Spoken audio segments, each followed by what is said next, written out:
The Australian story, no matter the chapter, is an adventure story. Ancient, action-packed, precious and proud. This week, my journey into far western New South Wales continues as I follow in the footsteps of the great Henry Lawson, its mining heritage and the red dirt drama of its corner country.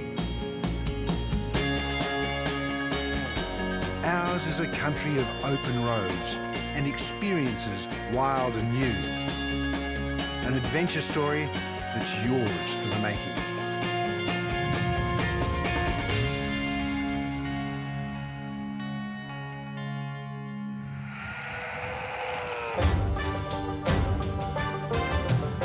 Once upon a time, when our great southern land was but a wild mob of far-flung colonies, the Australian story was starting to take shape. In the 1890s, our identity was being forged in the red-hot, dirty crucible of the outback. The bush was the wellspring of our country's luck. It put food on our plate and cash in our wallet. Once upon a time, a man went looking for Australia, and 850 k's west of old Sydney town, he found it. His name was Henry Lawson.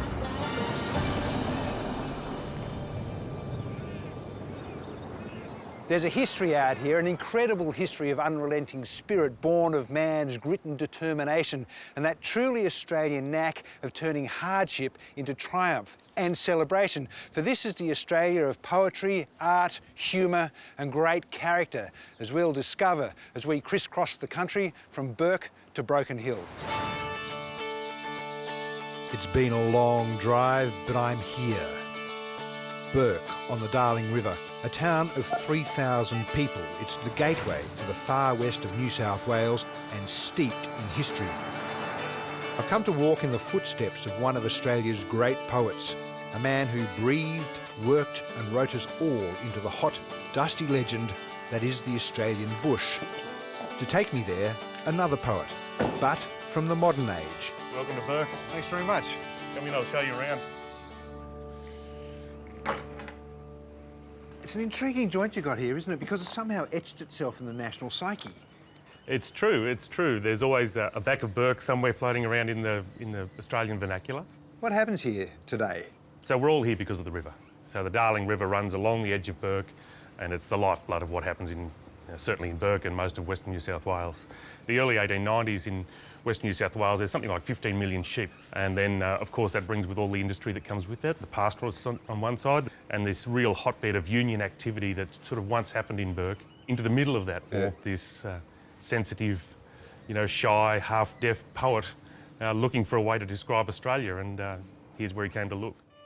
Henry Lawson is one of Australia's most celebrated writers. In 1895, the editor of the Bulletin magazine bundled him onto a steam train in Sydney and shoved £5 in his pocket. His assignment? Write about the tough lives of real Australians living on the drought-blasted, sheep-infested plains of Western New South Wales. And stop bloody drinking. He didn't just come out here and sit in a pub and start writing. He went out amongst it. Wanted to find out what the working people were doing, and so after working around Bourke for a little while, he put his swag together and walked out to a large station in those days, Tooral Station, and worked in the shearing shed there, which is the experience he had there is filtered right through the rest of his writing for the rest of his life. Tooral Station is about 60 muddy kilometres downstream from Bourke. Taken up in 1857, this once sprawling kingdom of a sheep station was a gold mine for wool production. Today, it's owned by the people of Australia as the Tooral National Park. What was Lawson's job out here? So Lawson had one of the lowly jobs. He was a rouseabout. What did the rouseabout do? So his job is the full slave of the shearer. The shearer's working hard, fleecing the wool off the sheep with this mechanised handpiece. And there's a pen of sheep behind him. The rouseabout's got to get the sheep out of there, give it to the shearer. He's got to get the sheep away afterwards. He's got to take the wool away after that. He's got to keep it all swept up and cleaned. It's 40 shearers swearing and cursing and yelling at their rouseabouts and kicking them up the bum, all in the middle of summer, all in, blazing drought, all running on mutton chops for breakfast. It was a unique experience to walk on the very boards Lawson trod, to be in a place where a large part of the Australian psyche was observed, lived and written. Thoughts best mellowed around a river gum campfire with a drop of Lawson's hopelessly best friend. I'll leave the last words to Andrew. Burke, born and bred, the Darling River's in his blood. My darling may be the font from which life eternal springs. She may hold the hope for what will one day be. She has a soul that courses through a million other things, but a spirit that has found a home in me. Coming up, the life and times of the legendary Tooral Station.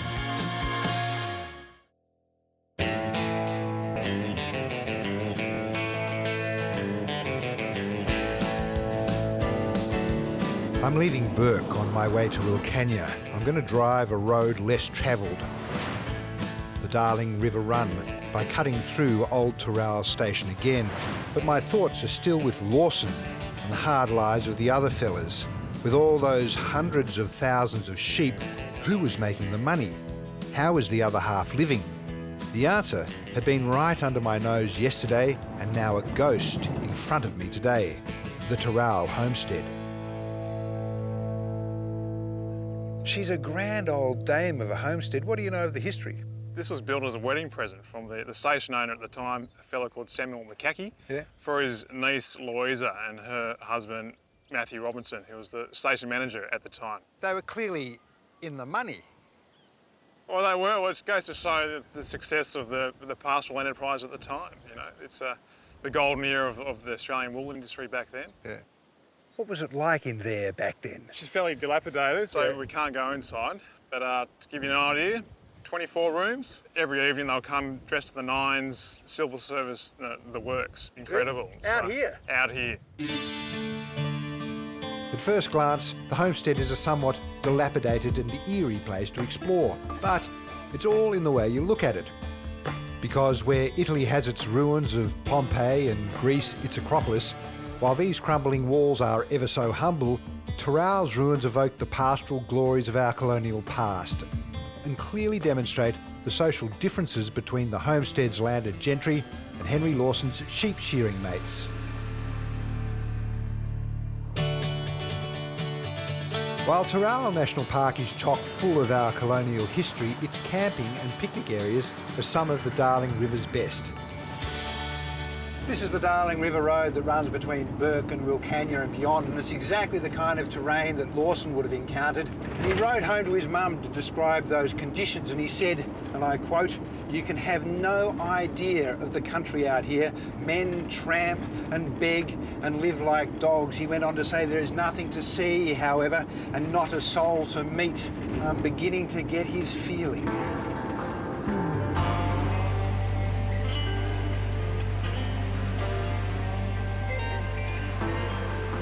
The Darling River Run actually starts in Walgett in the north and ends 750 kilometres south at Wentworth on the Victorian border. Following the Darling, it passes through the old river port towns of Burke, Louth, Tilpa and Wilcannia, my destination tonight, and still 4 hours away. Just be aware, don't drive it in the wet and stay alert in the dry.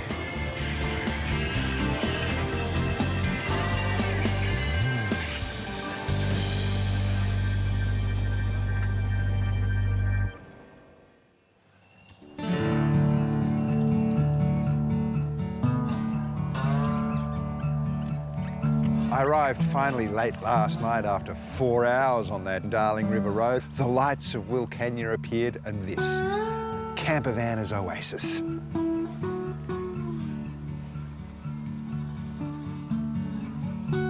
Caravan parks like Warrawong are a civilised godsend out on the road, a chance to relax, take stock and recharge for your next leg of the journey.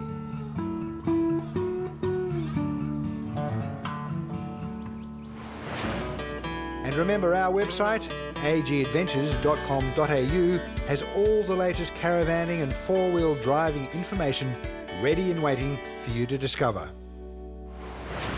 Next, the red dirt magic of New South Wales corner country.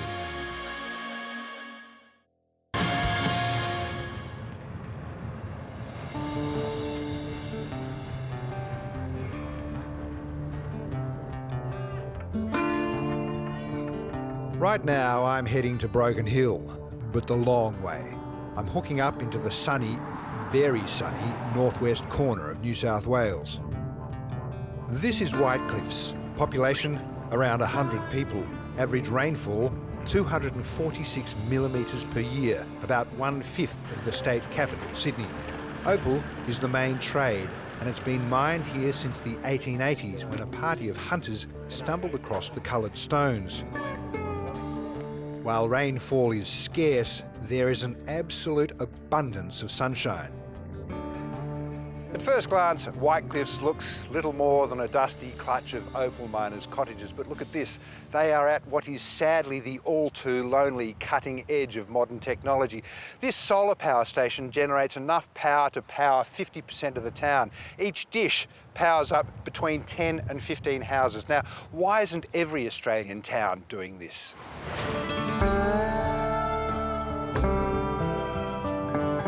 In the outback, 250 kilometres is barely a drive around the block, but it's just far enough from White Cliffs to make Tibooburra, New South Wales' most remote township. Perched on the edge of the Sturt National Park, it got its start, like most places out here, with the discovery of gold in the late 1800s. People these days come for other reasons. There's something quite therapeutic about the journey out to Tibooburra. The great Australian light, the empty space, the endless forward motion all works together in a very soothing way. But if you need a further four-wheel meditation, Tibooburra is the gateway to the Jump Up Loop Road, the Gorge Loop Road and the road out to Corner Country, where New South Wales, Queensland and South Australia all intersect. It's where you can stand in 3 different states in 3 different time zones, and where you can see the fabled dingo fence as it winds its way past Cameron Corner on its 5,614 kilometre journey.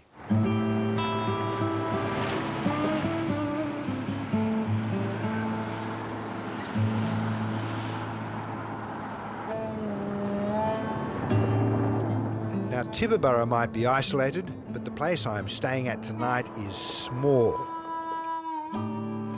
Milpringa. Population 11.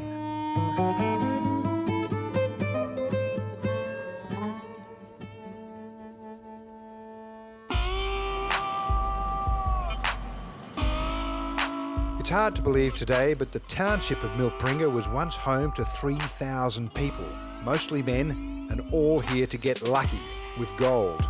When the gold ran out, so did the miners. Today, 4 of the original buildings are standing and just 1 family lives in town. Meet the Youngs. What's the population of Milpringa? At the moment it's probably about six of us, and the governess, a school teacher, and 3 guys across the road and 2 volunteers for the visitor centre. And that's it? That's it. That's it, mate, yeah. Does it get lonely out here? Never. No.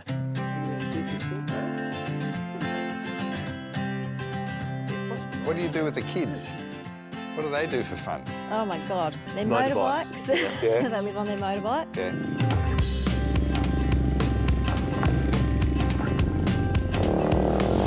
Do you ever worry about the kids? Absolutely. It's a constant worry, but I can't hold them back, because that's, part of living here is to be out there doing those things, and it teaches them to be that little bit more independent, and it gives them some kind of confidence when I'm not constantly hovering over them, but I do worry, absolutely. To read about more great Australian adventures in the current issue of Australian Geographic and to secure yourself a subscription, log on to agadventures.com.au. After the break, Broken Hill, Australia's first National Heritage listed town.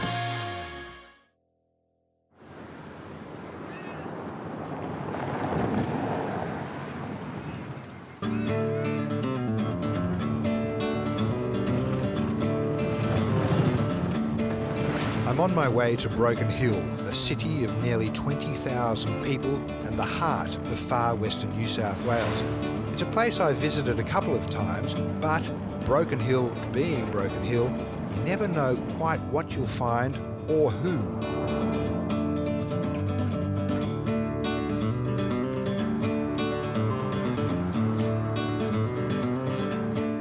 first visit to Broken Hill, you'll find it quite unexpected. There's fabulous architecture here. Just about every street corner is punctuated by some grand pile of late 1800s design. And beneath is the mine. It's still operating. In fact, they say if you stand on some street corners at a particular time, you'll still hear them blasting.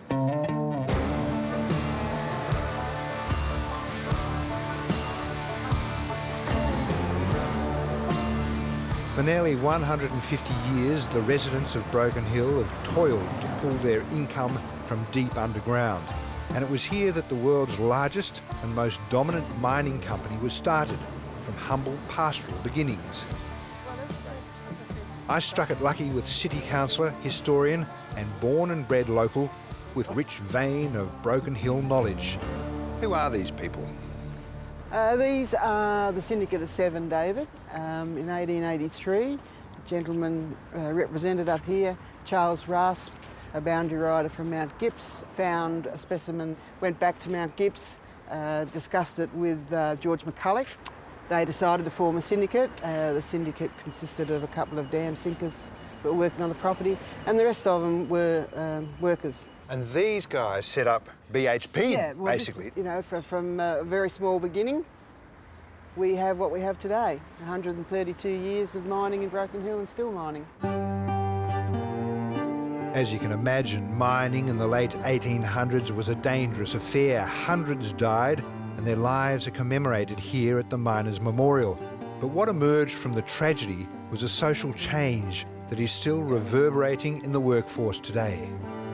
Whilst this commemorates the over 800 men that were killed on the mine, to me it also represents the progress of unionism. Because before the unions became a strong body, mining managers and so on weren't really, owners weren't particularly interested in the welfare of their people. So conditions got better, so yeah, rates of death declined. They did, you know, and as you walk through there, that's what you will see. It's a grim reminder of the past, boys of just 14 and 15 years old, and causes of death that send chills down your spine.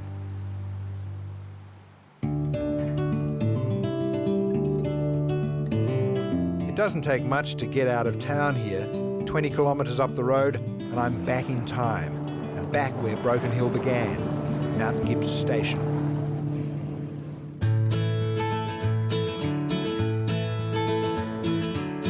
Today, Mount Gips Station is open for holiday stays, weddings, camping, four-wheel driving and more. The old shearers' quarters make for great guest accommodation. Rustic but clean and so authentic.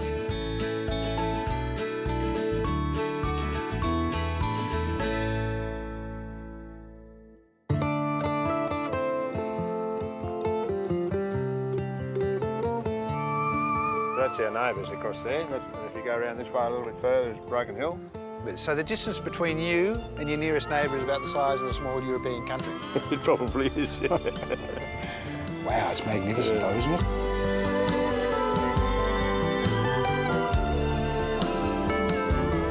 I can't help but be astounded by the hard-won achievements of people out here, both historically and now. I mean, imagine agreeing to walk out here in the mid-1800s to map this out. Imagine even thinking of building a homestead out here in such remote and harsh terrain. And God forbid, imagine coming out here to sober up like Lawson did. That'll never work. But if you take the time to park the bones, sit a while and sniff the breeze, you'll get it. There's something about the way the belting sun lights up the far-reaching plains that is utterly beautiful and addictive. There is no place in the world like it.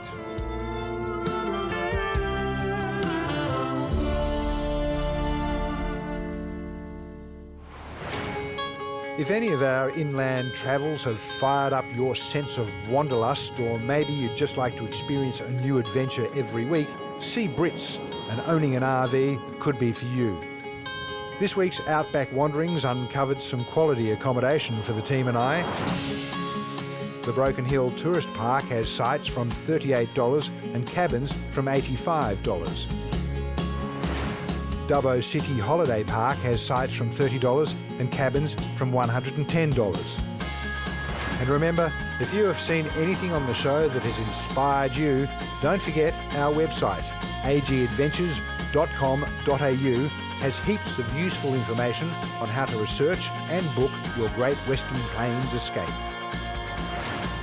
Next week, join us for our very special guide to the Great Australian Road Trip. Where to go, what to drive, and what to pack when you're planning your very own open road adventure.